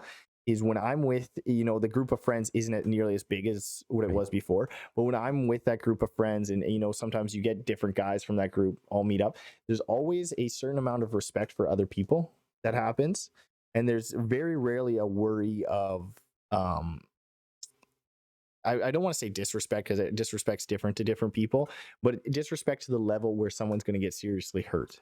Yeah. That was the kind of the underlying um expectation of the group of guys that continues to this day. So that's my experience with you, is floor I hockey, would agree. movies, and expectation Yeah. for some of the guys who didn't have expectation. Well, the first group that took shape, um, that took place in 2000 ish. Man, And I was 6 years old. yeah, yeah. So back then, the reason it took shape was I really felt like I wanted to get involved in working with youth. I just really felt that. I went to the local youth pastor and he says, "No, we think you're a little old. You're past your prime, so we were going to pass on that." And I was like, "Okay, fair," because I was already in my mid-30s, and I was like, "Yeah, probably right." And I just felt like, no, I think I want to do this. And I got turned down 2 more times, and then finally they were like, "Okay, I don't think he's going away anytime soon, so maybe we're gonna just do it." And so I got this group of guys. They were grade 9 and 10 at the time, and I actually still have that list. It's in the vehicle, but I laminated a little list of birth dates and phone numbers, and that was just I kept that as a reminder to myself. But um, it was just crazy. Like I had them, well, the grade niners I had for 4 years, but there's 3 and 4 years. And I felt like I was the student and I had 30 teachers.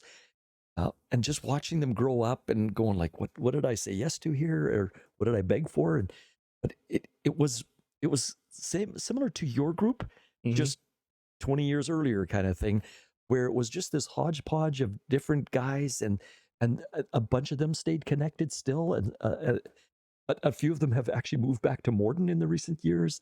And they think of that time fondly. Like I think it was one of those times where it was the great equalizer, where like everybody had the same value.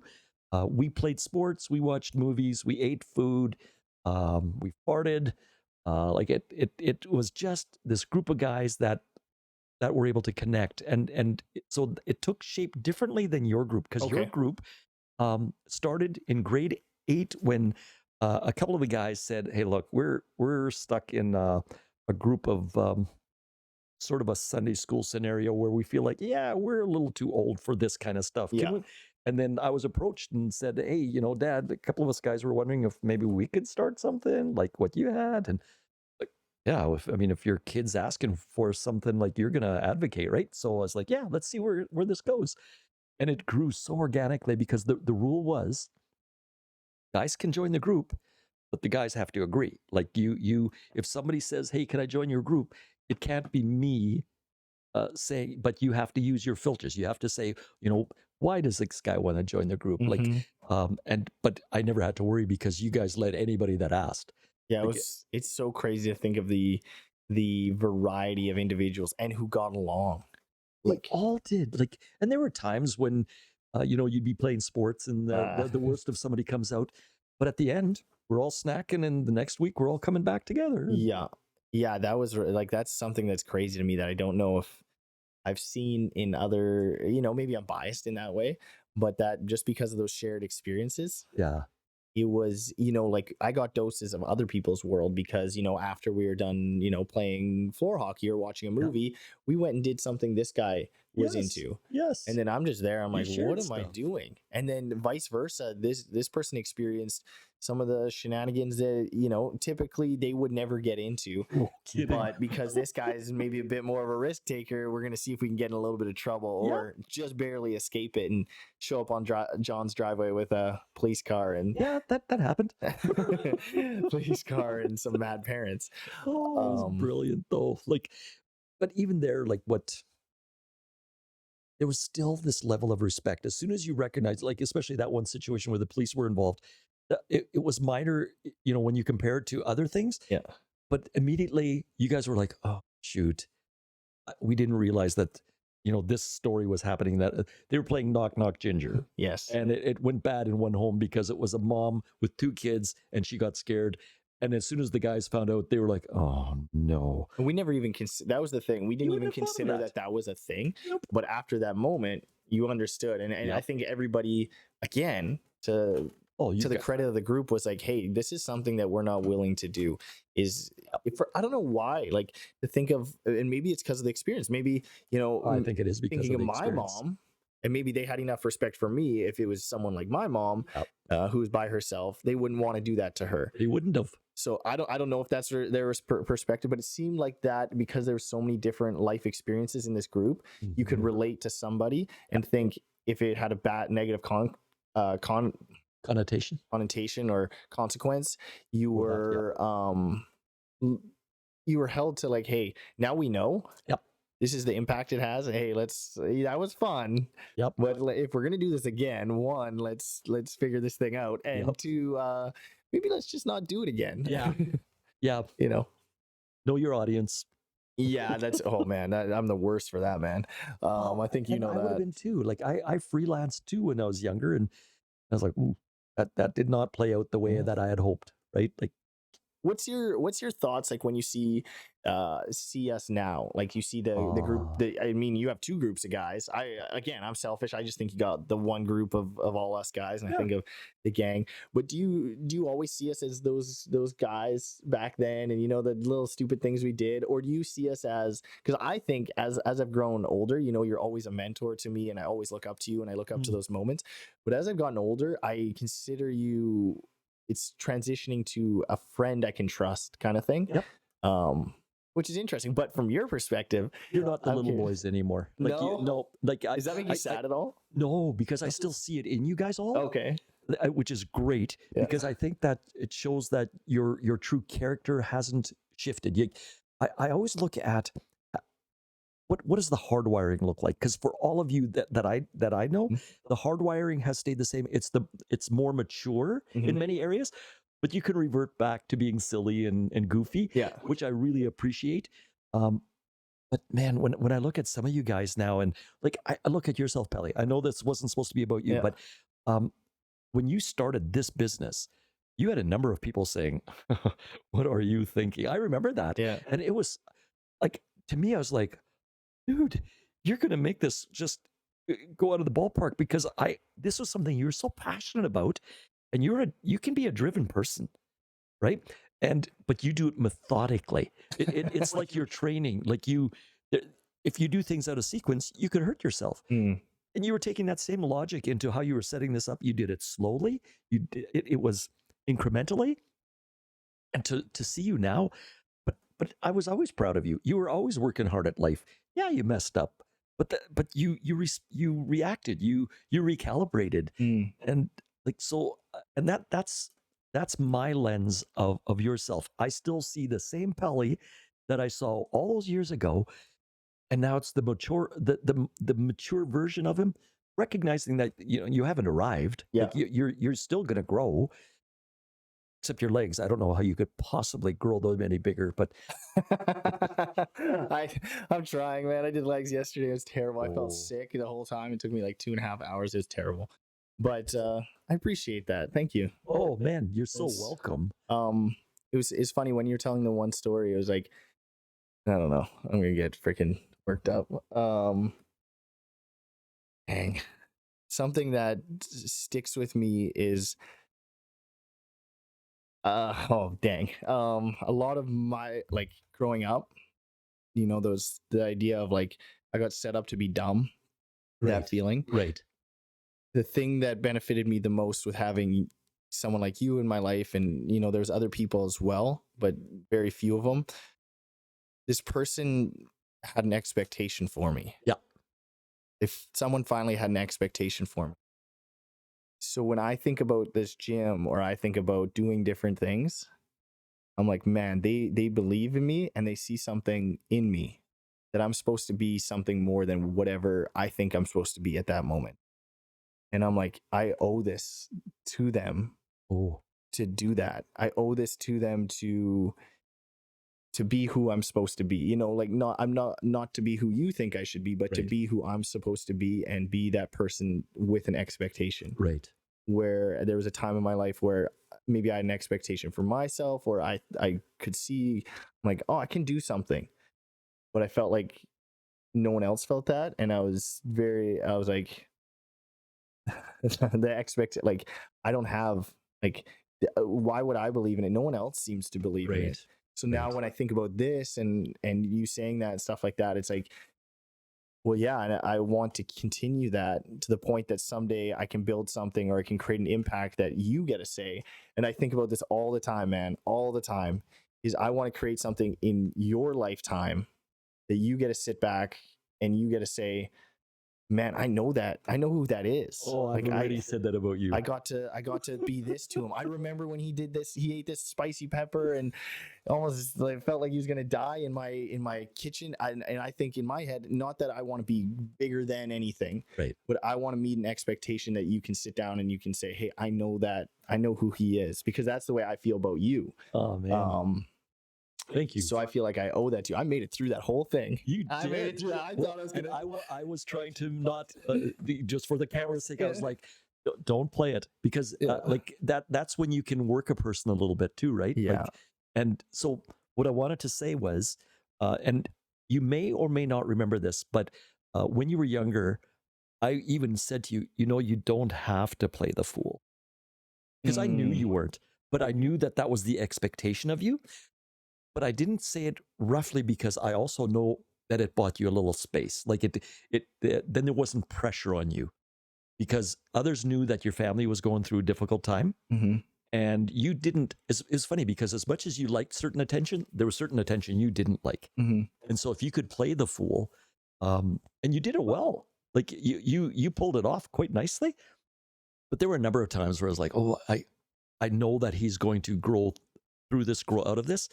So I just wasn't worried. Mm, Um, there's certain people uh, like how can you not cheer for a Jesper who is, the proud dad of two that I think his mom worked at a daycare. I think her name is Vicky, if I'm not yep. mistaken. And like I think he loves those kids as much as she did. Like, and back in the day, people might have said, "Oh, you think he'll ever be a dad?" And you're like, "Of course he's going to be a dad. Yeah. He's going to just rock that. Yeah. He's going to be so good." And just see them in little, you know, hockey uniforms and Yeah. jerseys, and but that was I think the image that maybe I had it kind of imprinted on my heart about I think all the guys, but yourself, Dylan, and Derek were the most because you were kind of that little three threesomes has bad Yeah. I mean, connotations, but you can say whatever. Yeah. yeah, Behind closed doors, we can do whatever we want, yeah, John. that's true. Thank you. Plus, I am so good looking. People go past stuff like they don't even hear my words sometimes. So whoever's listening to this on audio only, this is the part where Oh, you got to yeah. tune into the Oh, yeah. video so they Yeah. you know. That's funny. Yeah. Yeah, that's oh man. Yeah, it's so crazy the I don't know the impact. Another question I did have for you Yeah. with that is when you watch sports, what do you cheer for? Do you cheer for like the dynasty? Like like Detroit Red Wings? See, This I'm curious what your answer is. Do you okay. cheer for the I watch sports for two reasons. Mm-hmm. One is a team that I'm loyal to. I'm Yeah. a huge Toronto Maple Leafs fan. Always have. They won the cup in '67. I was 5, so I was alive when they won. Yeah. Um, I I don't see them winning the cup this year, but I'm still going to cheer for them. Yeah. I'm a Pittsburgh Steelers and Pittsburgh Pirates. Those have always been. Pittsburgh Pirates they're having the best season they've had in so Yeah, many it's years. wild. So don't take this away Yeah, from it's me. wild. Soccer. Um, I would cheer for Mexico over Canada just because of that's where I was born. Yeah. But another reason that I watch sports, that I love sports, is I want to sit high up and I want to see plays develop. Okay. I love watching structure in Okay. sport. And I think that's partially why I enjoy coaching. Yeah. I just when you know that it's been a set play that they just pulled off Yeah. in any sport is like, oh my goodness, that's just gold. That I love that, but I am a fan of the underdog. That's what I knew it. I knew it. As, you've imprinted it on me. I've realized that like watching UFC with the guys or watching sports, my team will be playing. And if they're too dominant, I'm like, no, I want the other guys to win now. And it's the worst. And like in my head, it connects to the story of like the people you get to connect, the kids you get to connect with. And I've had to work through this quite a bit because I hold on to this quite a bit. I don't know how you deal with it, but I've seen kids who come from these spots who have all this potential, but because of where they come from, they get a different experience of the world. Yeah. The underdog, and one of the stories I remember hearing was a kid in my grade had been drinking at a party underage, was walking home. He was of higher status within the school, within the, good sports athlete, all these different things. He got picked up by the police, brought him home, told his parents, all's good. Life's good. Yeah. And in my head, right on. The kid makes a mistake. You don't want to wreck the kid's kind of that's setup. true. As I grew up, I also seen that same experience with a kid who had all of the same skills, if not more, and then proceeded to do something very similar and had a very different experience. And that that I mean, like for me is very tough. Like I get not at the person who's providing the experience. I don't know why. Not the police officer or anything Hmm. like that, but for that kid and for the kid who has this thing, that's tough for me to Yeah, see. Yeah, because I watched that kid get a much more severe punishment, not just who had all this potential, and the trajectory kind of keep knocking them into a different direction, keep hmm, kind of tapping them into a direction where the tap for the other kid in the other experience was the other way. correct. And it was like, yeah, you made a mistake, but we can move forward. We can look past this. Where the other kid is, yeah, you made a mistake, and you're going to pay for this one. Um, how do you deal with that? Like, how do you? Well, a good thing is I've been around enough years where kids that caught the easy break. Mm, I've had conversations since, and they've said, "Man, I wish I would have been taught a lesson then, because now to learn that same lesson, I now can't drive my car for a month or two or a year mm, because I got caught for the same thing, except I wasn't walking home; I was driving home." And other scenarios that are similar. mm. And they've literally said, "Man, I wish I would have just paid those consequences then, because I think I was spared a learning lesson." And I'm very grateful for that, because otherwise, a lot of the kids would be able to be justified in saying, life isn't fair. Mm. And no matter what, life isn't fair. And it will not be fair. And that's something that I've tried to impress upon your guys, Mhm. that small group, kids at the center. Just know that life will not be fair, but sometimes it'll not be fair in a good way. You're gonna think, "Man, I got lucky here. I'm so fortunate in this." That's also not fair. Yeah. So don't just, because it's so easy to go after that. It's not fair in a bad way Mm. instead of it's not fair in a good way. Because the not fair in a good way, we just write that off to, well, I caught a break, or well, I deserve that. Well, again, I guess that goes to, like, I guess if there's good things that happen, there's also going to be things that are not so good.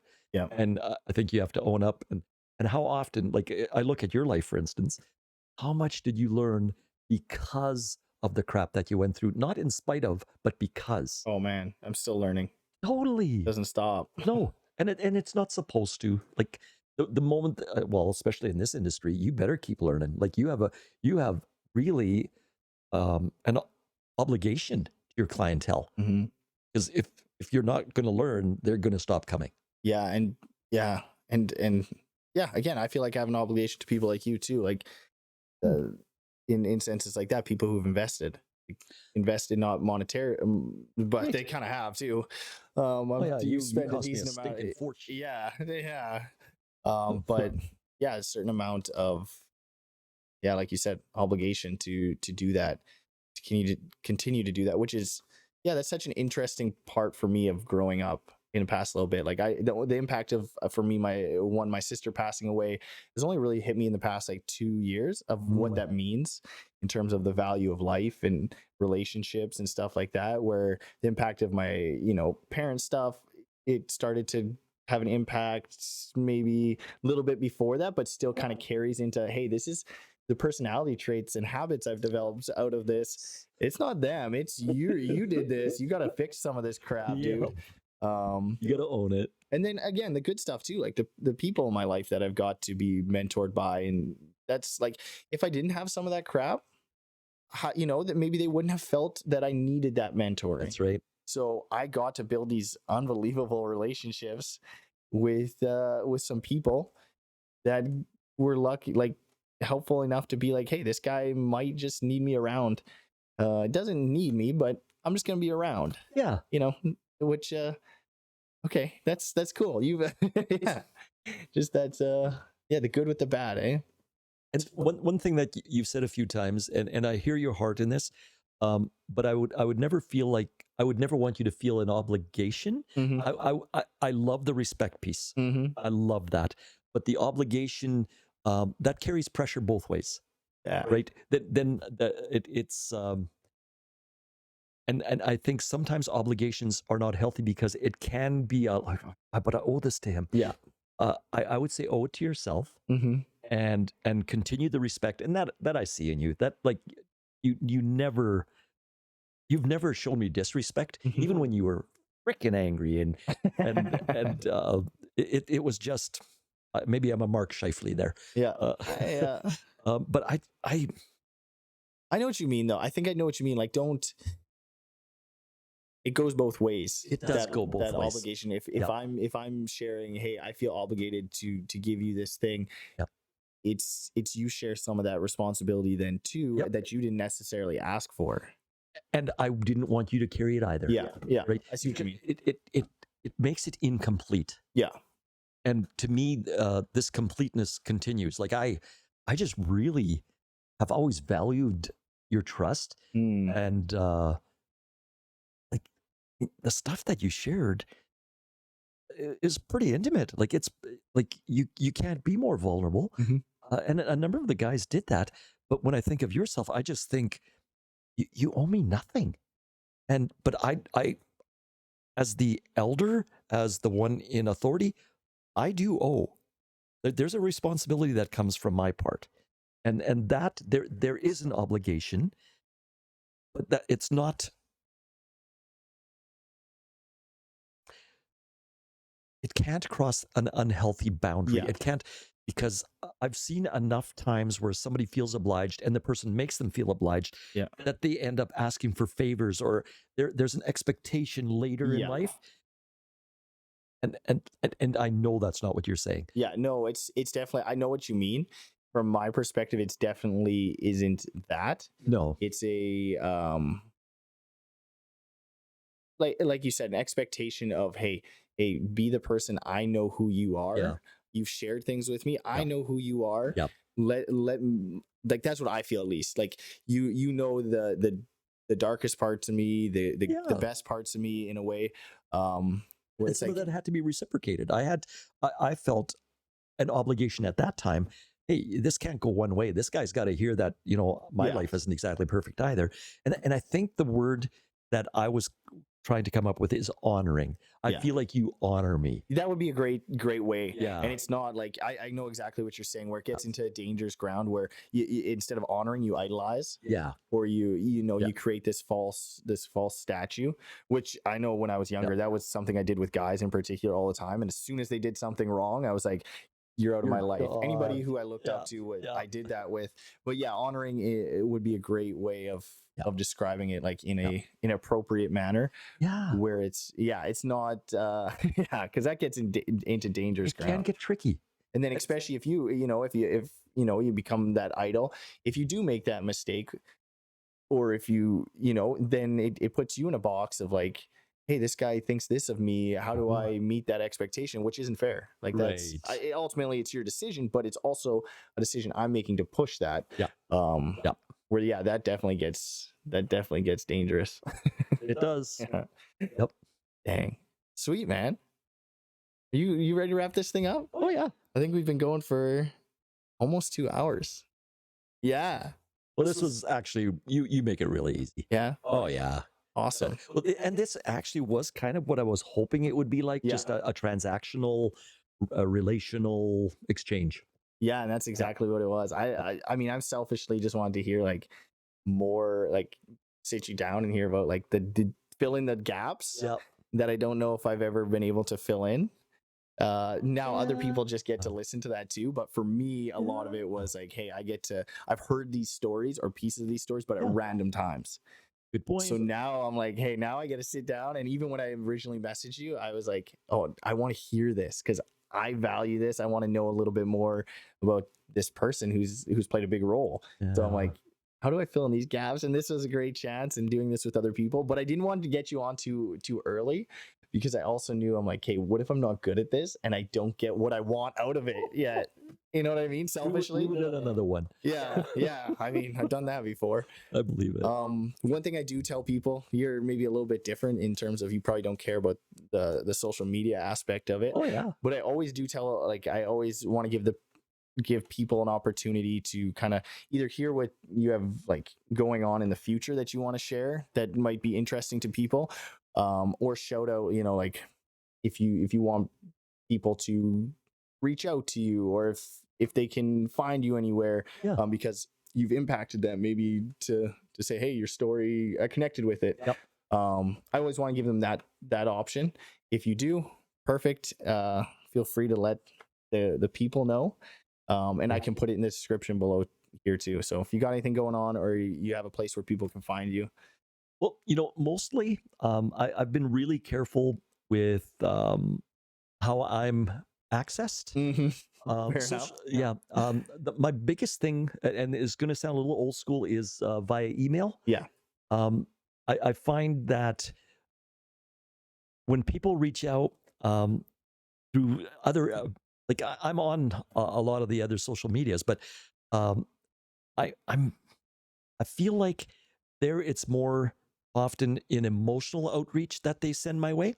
And if I say email, there's a little bit more thought put to it, Mm, and I appreciate it, because then when I respond to what I'm seeing, I can almost always tell, like, oh, they've actually put some thought into this, and I really want to be honoring to that. Then email is my name with a dot in the middle, so it's john.rempel at yfc.ca.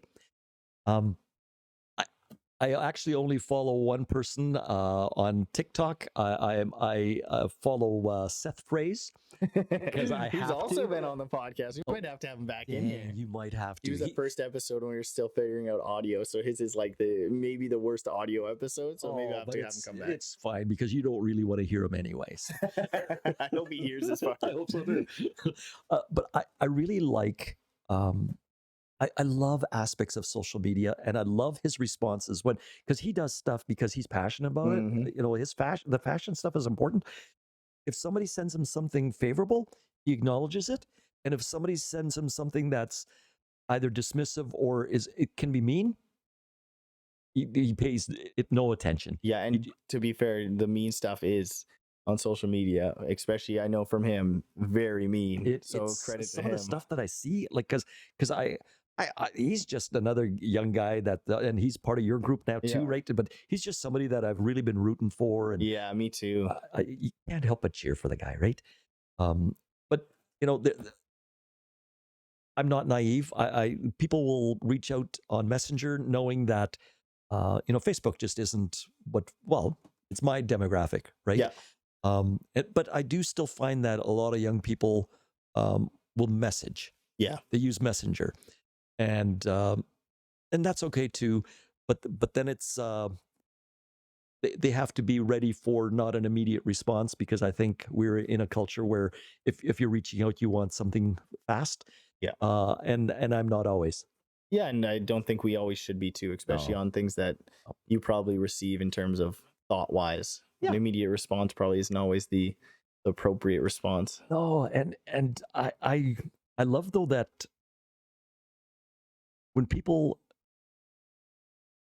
process the question that they want to ask, or the thought that they want to ponder out loud, and they've taken the time, and you can see it, just so badly want to connect with that person, Mhm. because you realize, like, this is important. Yeah. Right. And they're trusting you with stuff. Mm-hmm. Perfect. It's my heart. That's awesome, man. I think on that note, if you guys do want to contact John, and if you connected on something, don't contact him for. Actually, you know what? Do contact him if you're just looking to waste his time. That's okay too. Sure. I'm just kidding. I appreciate you being here, John. I appreciate you telling these stories, because you don't have to do that. You never have to do that. So I am very grateful for it. And I hope everybody who's listening can get something from these stories, and can get something from John's story himself, because there's value in that, not just in the way he's impacted people, my life, the people around me and around him, but also the story he has itself, I think, holds its own value. So I appreciate you being here. I appreciate you guys listening to the podcast, and we'll catch you on the next episode. Right on. Thanks, Sweet, man. Ooh.